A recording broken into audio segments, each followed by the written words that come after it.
तो गाइस मैं हूं अंकित और आप दिख रहे हैं रेसलिंग फैंस नेटवर्क। शुरू करते हैं भाई अपनी बातों को हम लोग सबसे पहले फिनोमिनल वन एजे स्टाइल्स से।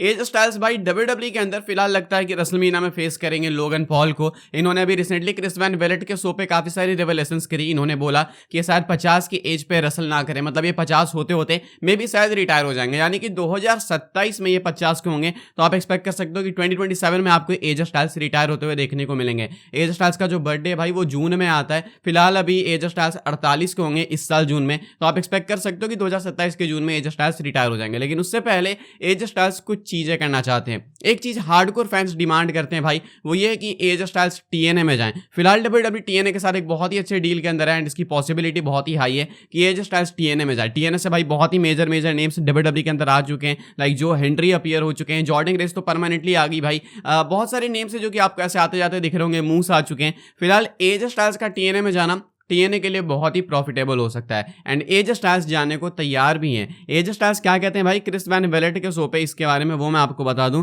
एजे स्टाइल्स वो डेफिनेटली रिटर्न टू टीएनए कहते हैं। I think it would be fun to do something like that, like a one off. I would definitely do it. I hope that we continue to work with TNA WWE and help them as much as they are helping us, because NXT talent being shown in TNA and vice versa, it's good for everybody. AJ Styles भी इस चीज को acknowledge करते हैं कि TNA and WWE की deal बहुत ही ज्यादा प्रॉफिटेबल है टैलेंट्स के लिए। NXT के सुपरस्टार्स का TNA में फीचर होना, TNA के सुपरस्टार्स का NXT में फीचर होना, ये म्यूचुअल बेनिफिट के लिए दोनों के लिए बहुत ही ज्यादा अच्छा है एंड AJ Styles इसमें कॉन्ट्रीब्यूट करना चाहते हैं। AJ Styles की लेगेसी भाई TNA में किसको नहीं मालूम होगी, वो शॉर्ट हेयर वाले AJ Styles, या फिर TNA में भाई उनका एक हील रन भी चला था, वुल्फ वाला कैरेक्टर था उनका कुछ ऐसा करके, अब एग्जैक्ट मुझे नहीं याद, लेकिन एजे स्टाइल्स टीएनए में बहुत ज्यादा किलर थे भाई। एजे स्टाइल्स के कुछ मैचेस अगर मुझे याद हैं तो मुझे फुल बिलीव है कि जो लोग फुल फेथ से देखते थे भाई टीएनए, उनको एजे स्टाइल्स कितने पसंद होंगे उस टाइम पे। एजे स्टाइल्स लेजेंड है टीएनए के अंदर एंड वहां पे उन्होंने टीएनए को स्टैब्लिश करने में बहुत मेहनत करी है। मान लो भाई डब्ल्यूडब्ल्यूई के रोमन रेंस वहां के एजे स्टाइल्स हो गए, समझ गए तुम, इतना ये समझ लो। तो अब ऐसे में एजे स्टाइल्स जाने को तैयार है, कहते हैं कि मैं डेफिनेटली जाऊंगा, हेल्प करूंगा उन्हें जैसे वो हमें हेल्प कर रहे हैं, बिकॉज ये ग्रेटर गुड के लिए अच्छा है, मतलब ये सबके लिए अच्छा है। This is for the greater good, ऐसा तुम मान लो। तो एजे स्टाइल्स के अकॉर्डिंग भाई टीएनए में जाना अच्छा है इनके लिए एंड एजे स्टाइल्स जाएंगे रिटायर होने से पहले एक बार डेफिनेटली। आगे बढ़ते हैं हम लोग बात करते हैं अगली स्टोरी के बारे में, जो कि इयो sky, Bianca Blair and Riya replay को लेके। इनके बीच में अभी जो भी चल रहा है भाई फिलहाल रोड टू रेसलमेनिया में, सबको लगता है कि इनका मैच होगा ट्रिपल थ्रेट रेसलमेनिया के अंदर। लेकिन क्या ऐसा होने वाला है? इसका आंसर मैं दूं तो इसका आंसर है ऐसा होने वाला है। आज रेसलवोर्ड्स क्यूएनए में भाई इसके ऊपर बातचीत करी गई एंड क्या बोला गया वो मैं आपको दिखा देता हूँ। स्क्रीनशॉट आप लोग देख सकते होगे। Io Sky versus Bianca Belair versus Rhea Ripley is reportedly planned for WrestleMania 41. The anticipation is that match turns into a three-way at WrestleMania. That's from what I heard today. Fully expecting that match to turn into a triple threat. Triple threat by the time we get to Las Vegas was what I was told. कहना है भाई रेसलवोर्ड्स Q&A में कि इनका जो match है Io Sky Bianca Belair का जो भी सेट हो चुका है, इसमें रिया रिप्ली डेफिनेटली अंदर घुसने वाली हैं एंड आपको एक ट्रिपल थ्रेट देखने को मिलेगा फॉर रेसलमेनिया, यानी कि रेसलमेनिया के लिए डब्ल्यूडब्ल्यूई बुक करेगी इनके मैच को, जो कि होगा ट्रिपल थ्रेट। आई मीन काफी ऑब्वियस सही है भाई, अगर कोई भी डब्ल्यूडब्ल्यूई एक साल से भी देख रहा है या फिर 1.5-2 साल से, वो देख के बता देगा कि हाँ इस डायरेक्शन में डब्ल्यूडब्ल्यूई जा रही है। इयो स्काई को चैंपियन बनाने का मतलब ही साफ था भाई कि इयो स्काई को मैच में डालना था, रिया रिप्ली को डालना है या नहीं वो कभी क्वेश्चन नहीं था। रिया रिप्ली कंफर्म थी कि वहां पे होंगी, क्वेश्चन था कि इयो स्काई कैसे डलेंगी। तो ऐसे में ट्रिपल एच ने मास्टर प्लान लगाया। ट्रिपल एच ने बोला कि क्यों ना हम इयो स्काई को ही चैंपियन बना दें। इयो स्काई चैंपियन बन गई, अब वो इजीली घुस सकती हैं and Riya replay easily rematch लेने के लिए घुस सकती हैं। अब क्वेश्चन है कि जीतेगी कौन भाई इन तीनों में से। आपकी क्या प्रेडिक्शन है भाई फिलहाल रेसलमेनिया 41 के लिए? बियांका ब्लेयर, इयो स्काई एंड रिया रिप्ली, इन तीनों के मैच में यानी ट्रिपल थ्रेट मैच में विक्ट्री किसको मिल सकती है आपके अकॉर्डिंग? आपको क्या लगता है आप लोग कमेंट करके बताना। आई गेस यहाँ पे ज्यादा चांसेस है भाई कि शायद इयो स्काई जीतेंगी। मुझे बिलीव है कि अभी जेड कार्गिल ने एलिमिनेशन चेंबर में नेओमी पर अटैक करा, शायद बियांका ब्लेयर पे भाई वो अटैक करेंगी रेसलमेनिया में, उसके बाद पोस्ट रेसलमेनिया इनकी फ्यूड चलेगी। देन हो सकता है कि इनकी जो फ्यूड है वो कल्मिनेट हो एक मैच में around summer slam, because summer slam भी 2 नाइट इवेंट है इस साल, तो डब्ल्यूडब्ल्यूई को उसके लिए भी हाइप बनानी है। तो फिलहाल भाई मुझे ऐसा लगता है, ऐसा नहीं कि कोई स्पॉइलर है, लेकिन हाँ इनका ट्रिपल थ्रेट मैच डेफिनेटली आपको रेसलमेनिया 41 में देखने को मिलेगा, ये तो आप बॉटम लाइन मान लो। आगे बढ़ते हैं, हम लोग बात करते हैं अगली स्टोरी के बारे में, जो कि ट्राइबल चीफ रोमन रेंस को लेके। मैंने आपको कल की वीडियो में बोला भाई, जब इनका मैच कंफर्म हुआ सीएम पंग एंड सेथ रॉलिंस का एमएसजी वाले शो के लिए स्टील केज मैच, तब मैंने आपको बोला भाई कि चांसेस काफी हाई हैं कि आपको शायद यहाँ पे रोमन रेंस की वापसी देखने को मिलेगी। रोमन रेंस के लिए एग्जैक्ट कोई डेट अनाउंस नहीं है कि यहाँ पे रोमन आएगा। हाँ, ये हमें पता है कि 21 एंड 28 तारीख के स्मैकडाउन के एपिसोड के लिए रोमन एडवर्टाइज्ड है, लेकिन इसका मतलब ये नहीं है ना कि सीधा वो 21 को ही आएंगे। हो सकता है कि अभी रोमन आ जाए, फिर उसके बाद मल्टीपल अपीयरेंसेस में से एक अपीयरेंस या फिर 2 अपीयरेंस 21-28 को भी हो, ऐसा भी हो सकता है।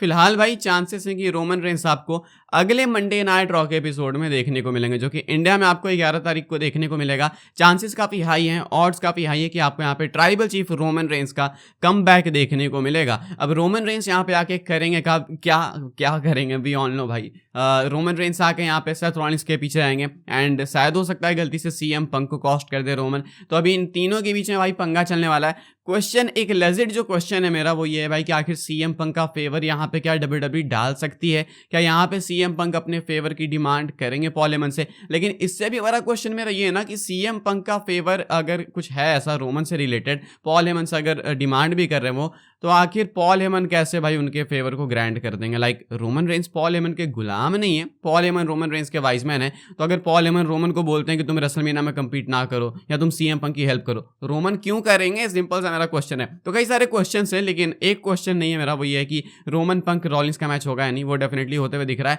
हाँ, रोमन का कमबैक कब होगा ये एक क्वेश्चन है, लेकिन मोस्ट लाइकली आपको ये देखने को मिलेगा अगले मंडे नाइट रॉ के एपिसोड में, बिकॉज रसल वोट्स क्यूएनए में भी ऐसा ही बोला गया। रसल वोट्स का कहना है कि वो भी एक्सपेक्ट कर रहे हैं कि आपको रोमन रेंस अगले मंडे नाइट रॉ के एपिसोड में देखने को मिलेंगे। कोई अपडेट वगैरह नहीं है, लेकिन ये एक्सपेक्टेशंस है।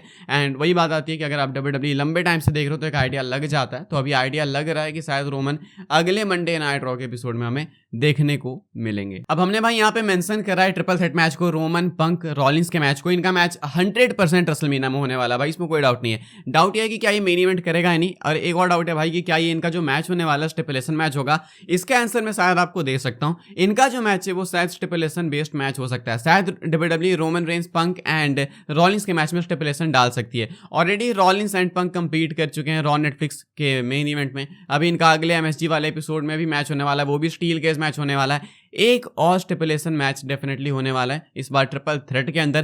फैंस चाहते हैं कि आई क्विट मैच हो। तुम सोच रहे हो भाई कि कितना ब्रूटल हो जाएगा। रोमन पंक रॉलिंस तीनों टॉप स्टार, वो तीनों एक दूसरे से भिड़ने वाले हैं, वो भी आई क्विट मैच में, वो भी रेसलमेनिया में, वो भी शायद नाइट 1 के मेन इवेंट में।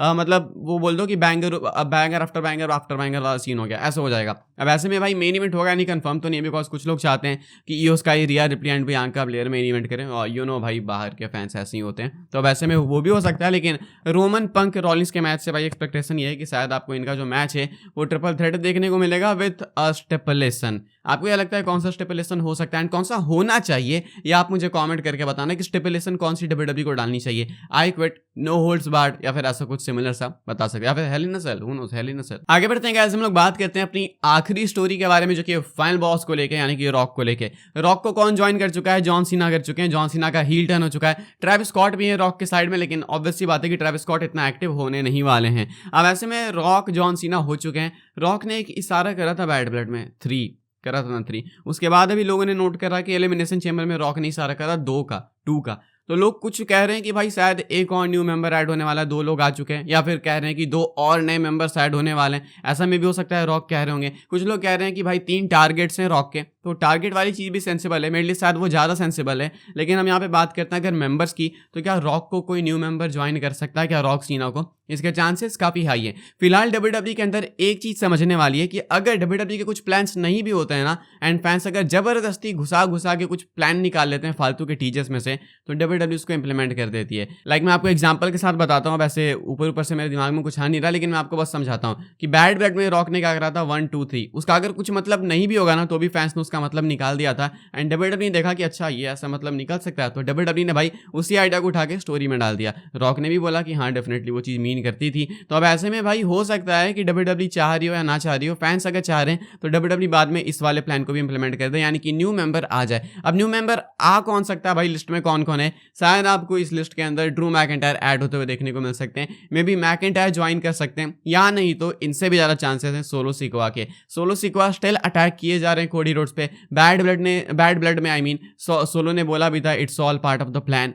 तो सोलो इसमें शामिल है। एंड अभी उन्होंने रोमन को एक्नॉलेज भी नहीं करा है। क्या पता सोलो ऐड हो जाए, इसके चांसेस हैं कि WWE एक न्यू मेंबर ऐड करेगी जॉन सीना और रॉक के साथ में। आपको क्या लगता है किसको होना चाहिए, कमेंट करके बताना। एंड इस वाली वीडियो के लिए गाइस यही सारी अपडेट्स थी। आई होप आपको इन्फॉर्मेशन मिली हो तो वीडियो को लाइक करें, शेयर करें, सब्सक्राइब करें चैनल को, ताकि आने वाले टाइम के अंदर आपको और भी सही WWE की news information time to time जानने को मिलते रहे। फॉलो कर सकते हैं आप लोग मुझे इंस्टाग्राम @लिंक आपको मिल जाएगी डिस्क्रिप्शन में। ज्वाइन कर सकते हैं व्हाट्सएप चैनल को, उसके भी लिंक है डिस्क्रिप्शन में। मिलूंगा मैं आपसे अगले वीडियो में, तब तक के लिए goodbye, thanks for watching.